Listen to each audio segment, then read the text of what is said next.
How to post to multiple accounts at once on Instagram. In order to do that, let's first create the post by clicking on this plus icon right here. And now just select the post that you want to post right here. So for example, let's post this rows right here. Click on this next option. Then you should be able to edit it or anything. Once you're done editing, you can scroll down, and in here you can see this option for post to other Instagram accounts. So I have this Instagram account right here that is actually connected to my Instagram through the Meta Account Center. You can also choose to share this on Facebook. So just head over and toggle wherein you want to post this. And now as you can see, I will post this on my account right here. Now click on this share right here, and then it will be posted for this case. So as you can see right here, this will load first and it's done posting. So this is my first account, which is the app.guide_.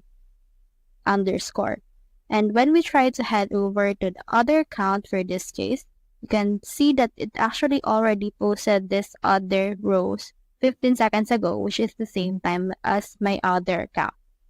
So that's how you post to multiple accounts at once on Instagram. Hope we helped.